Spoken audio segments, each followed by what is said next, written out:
예, 오늘은 레위기 16장에 보게 되면 대속죄일에 관한 말씀을 같이 생각해 보도록 하겠습니다. 먼저 우리가 이 부분을 보기 전에 그 제사장에 관한 부분을 조금 살펴보도록 합니다.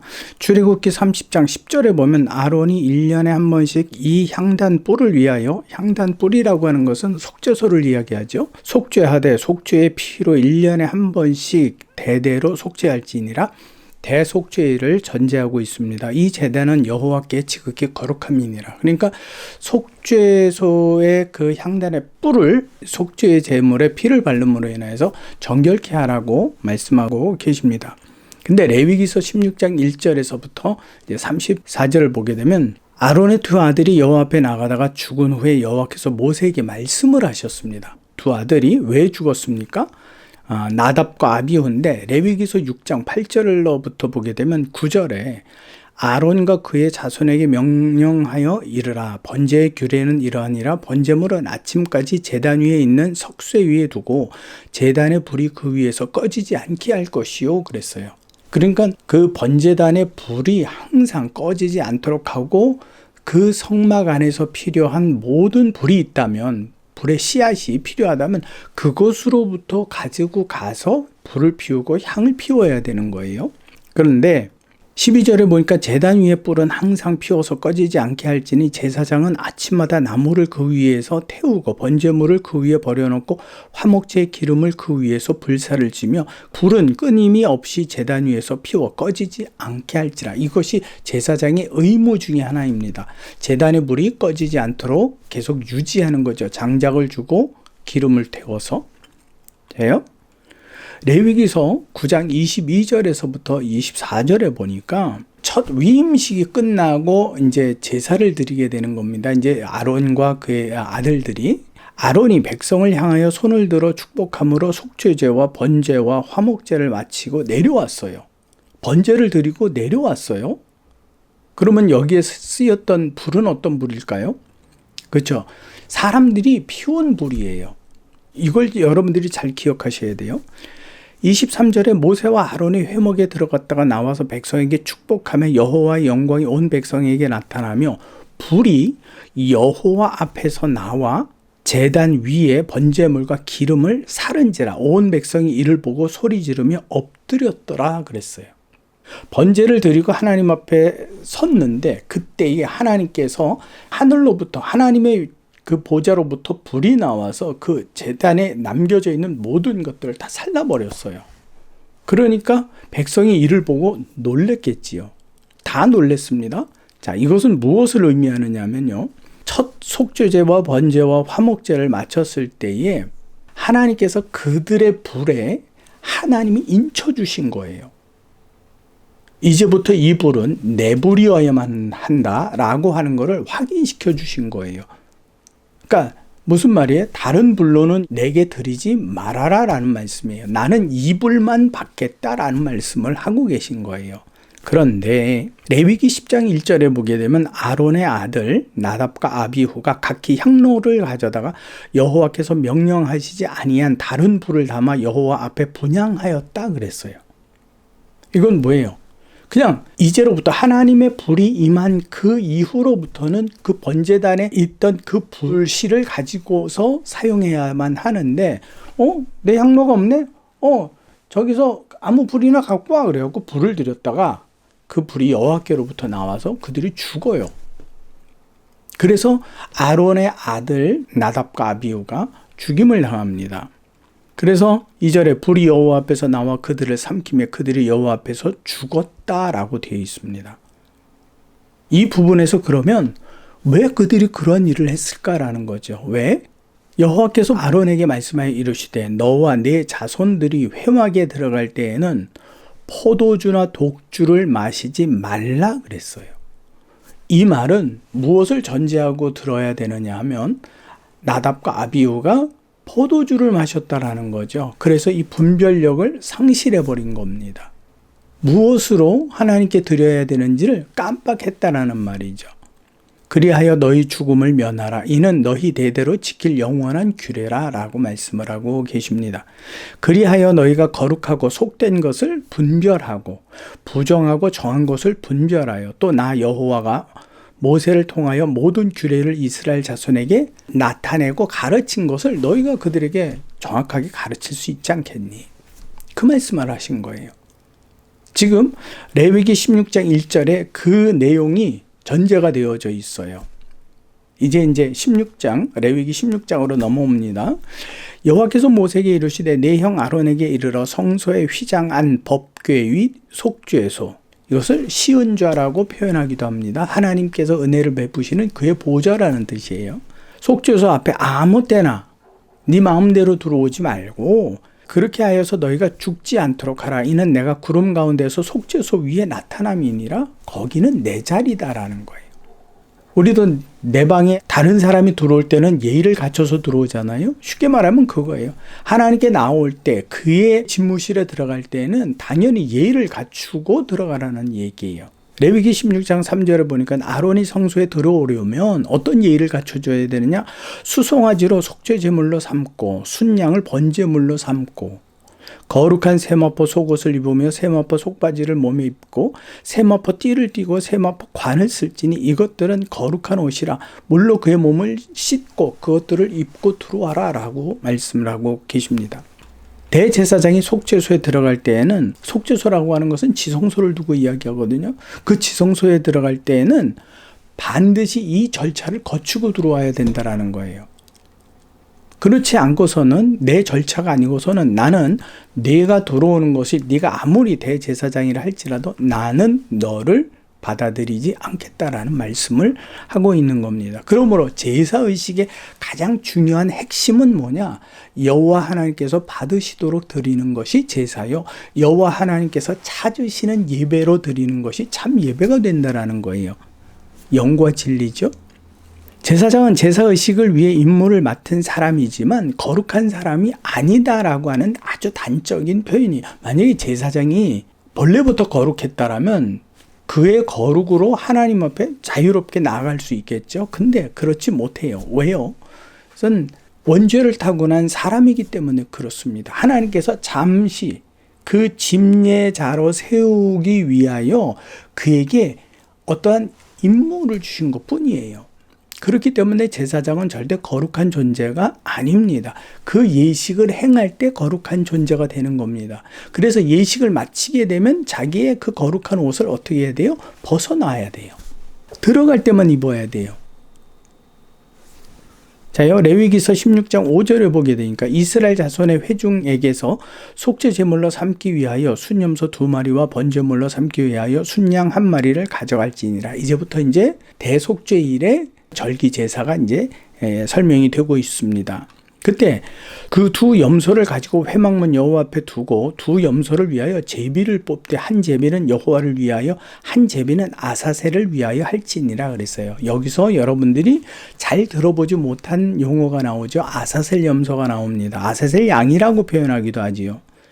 아론은 여호와를 위하여 제비 뽑은 염소를 속죄제로 드리고 한 마리는 속죄제를 위하여서 피로 드리고, 아사셀로 뽑힌 그 염소는 산채로 여호와 앞에 두었다가 그것으로 속죄하고 아사셀을 위하여 광야로 보낼지다 그랬어요.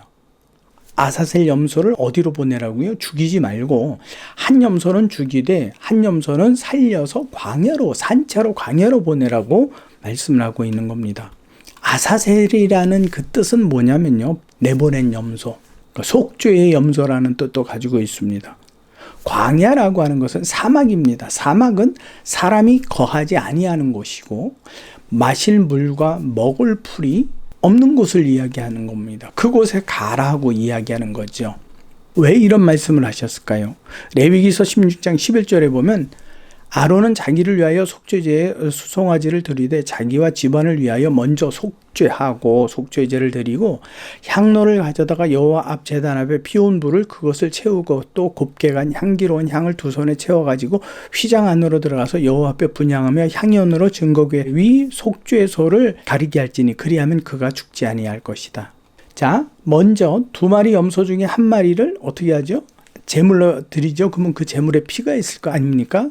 생축이기 때문에 자 그는 또 수송아지의 피를 가져다가 손가락으로 속죄소 동쪽에 뿌리고 또 손가락으로 그 피를 속죄소 앞에 7번 뿌릴 것이다. 7번 완전수라는 이야기예요. 이것으로 완전한 행위가 이루어졌다라는 거예요. 어떤 완전이요? 또 백성을 위한 속죄제 염소를 잡아 그 피를 가지고 휘장 안에 들어가서 그 송아지의 피로 행함같이 그 피로 행하여 속죄소 위에 속죄 앞에 뿌릴 것이다. 제사장의 죄를 먼저 속하고 그 다음에 백성의 죄를 위하여 그 생축 염소의 피를 가지고 들어가서 그 지성소 안에서 그 피뿌림의 의식을 행하는 거지요. 그래서 16절에 보니까 이걸 왜 하느냐 하면 어떠한 이유가 있고 또 어떤 유익이 있느냐? 곧 이스라엘 자손의 부정과 그들이 범한 모든 죄로 말미암아 지성소를 위하여 속죄하고 또 그들의 부정한 중에 있는 회막을 위하여 그것이 할 것이요.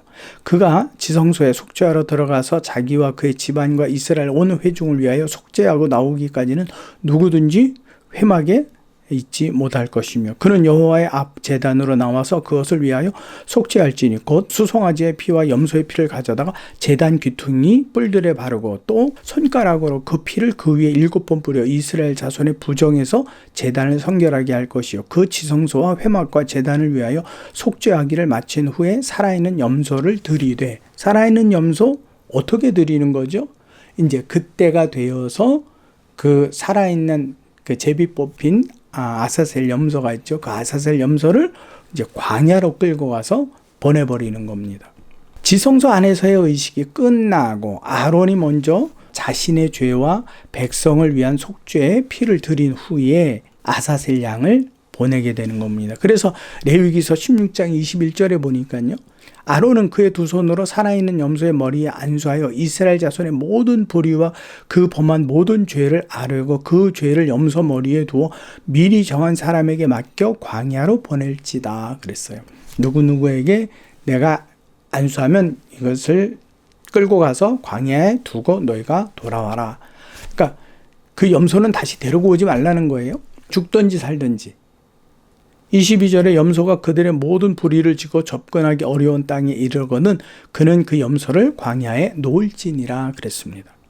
아사셀 양을 보내는 이유. 자, 속죄제의 제사를 드리고 아사셀 양을 보내는 이유가 뭐냐면 이스라엘 백성의 죄가 다시는 접근하지 못할 만큼 하나님께로부터 멀어졌다. 즉 하나님께서 내가 이제 너희의 죄를 기억하지 않을게 라고 말씀하셨는데 그것은 증거가 없잖아요. 그 증거가 바로 이와 같은 그 염소를 광야로 보내는 것으로 하나님께서는 나타내 주신 거예요. 그래서 보내줬음에 대해서 상징적인 표를 이 아사셀 염소가 감당하고 있는 거지요. 그러면 그 아사셀 염소는요, 사람을 위하여서 어떻게 되죠? 하나님의 증거로 말미암아 버림받는 거예요. 예수님의 기도가 왜 엘리엘리 라마 사박다니 아버지여 아버지여 어찌하여 나를 버리셨나이까 라는 말씀이 이해가 되시죠? 그 백성의 죄를 사하기 위하여 광야로 보내지는 아사셀 염소와 같은 그러한 상징성이 그리스도 안에 있는 겁니다. 레위기 16장 23절에 보니까 아론의 회막에 들어가서 지성소에 들어갈 때에 입었던 세마포 옷을 벗어 거기에 두고 그랬습니다. 그 옷을 항상 입고 있으면 그는 뭐가 돼요? 항상 거룩한 자가 돼요. 근데 벗어두고라는 이야기는 들어갈 때는 입지만 벗어두고라는 말은 뭐죠? 그때에만 특별히 거룩한 곳에서 물로 그의 몸을 씻고 자기 옷을 입고 나와서 자기의 번제와 백성의 번제를 드려 자기와 백성을 위하여 속죄하고 그 다음에 이제 점차 진행이 되는 개개인의 속죄제에 대하여서 진행을 하라. 속죄 제물의 기름을 제단에서 불살할 것이요 염소를 아사셀에게 보낸 자와 그의 옷을 빨고 물로 그의 몸을 씻은 후에 진영에 들어갈 것이며 다 어떻게 하죠? 몸을 씻어. 그러니까 예수님의 세족식에 관한 부분을 겸손으로 받으면 섬김이나 봉사로 이해를 하면 안 돼요. 씻음으로 여러분들은 이해를 하셔야만 되는 겁니다. 27절 속죄제 수송아지와 속죄제 염소의 피를 성소에 들여다가 속죄하였은즉 그 가죽과 고기와 똥을 밖에서 내다 불사를 것이요. 왜요? 지성소에 들어간 제물의 피는요. 그 제물은 제사장 몫이 없습니다. 모두 다 불살라야 돼요. 그건 오직 여호와께로만 드려진 제물이기 때문에 그렇습니다. 그 다음에 불사른 자는 그의 옷을 빨고 물로 그의 몸을 씻은 후에 진영으로 들어갈지니라. 너희는 영원히 이 규례를 지킬지니라. 일곱째 달 곧 그 달 10일에 너희는 스스로 괴롭게 하고 아무 일도 하지 말되 본토인이든 너희 중에 거류하는 거류민이든 그리하라. 이 날에 너희를 위하여 속죄하여 너희를 정결하게 하리니 너희의 모든 죄에서 너희가 여호와 앞에 어떻게 된다고요? 정결하게 된다. 진짜 우리가 정결하게 됐습니까? 맞습니다. 그거는 우리가 깨끗이 씻어진 게 아니라 너희의 모든 죄를 지고 광야로 내몰린 그 염소처럼 내가 그처럼 기억하지 않을게. 광야로 내몰린 염소는 더 이상 기억하지 않는 거죠. 그것처럼 내가 기억하지 않을게 라는 그 말씀을 주시는 거예요. 자, 이는 너희에게 안식일 중에 안식일인즉 안식일 중에 안식일이래요. 그러면 최고의 안식일이 되는 거죠. 너희는 스스로 괴롭게 할지니 영원한 규례를 지킬지라. 너희를 스스로 괴롭게 하다 금식하면서 지내는 날이 바로 대속죄일입니다. 기름 부음을 받고 위임이 되어 자기의 아버지를 대신하여 제사장의 직분을 행하는 제사장은 속죄하되 세마포 옷 곧 거룩한 옷을 입고, 이것은 대제사장 아론의 옷이 어떻게 되는 거예요? 대물림하는 거예요. 그래서 지성소를 속죄하며 회막과 제단을 속하되 또 제사장들과 백성의 회중을 위하여 속죄할지니. 그럼 왜 지성소는 하나님께서 계시는 거룩한 곳인데 왜 속죄할 필요가 뭐가 있어요? 여러분들이 이것을 기억해야 되는 것은 그 속죄소는 누가 만들었죠? 원죄의 사람이 만든 거예요. 완전할까요? 완전하지 않을까요? 완전하지 않지만 하나님께서 비교적 완전하다라고 여겨주신 장소이지 완전하기 때문에 완전한 게 아니라는 거예요. 이 땅에 있어서 완전하신 분은 단 한 분이에요. 예수 그리스도 외에는 없습니다. 그래서 예루살렘 성전이 거룩하다고요? 물론 하나님께서 그것을 인정하셨지만 그 자체가 거룩하지 않아요. 그래서 돌 위에 돌 하나도 남기지 않고 다 무너지도록 하나님께서 허락하시는 거예요. 그러면 이 땅에서로부터 영원에 이르기까지 온전한 분은 누구밖에 없어요? 예수 그리스도 외에는 없습니다. 이 부분을 여러분들이 꼭 기억하시기 바랍니다. 34절 이는 너희가 영원히 지킬 규례라. 누구에게 이야기한 거죠? 제사장이요.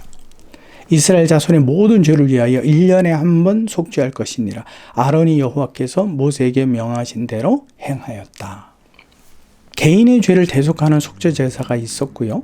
그 다음에 대속죄일에는 이스라엘 전체를 위하여 드리는 대속죄일이 존재합니다. 자, 개인의 속죄와 이스라엘 백성 전체의 속죄 두 번이 포함이 되어 있죠. 속죄가 이것은 완전한 수를 이야기하고 있는 겁니다.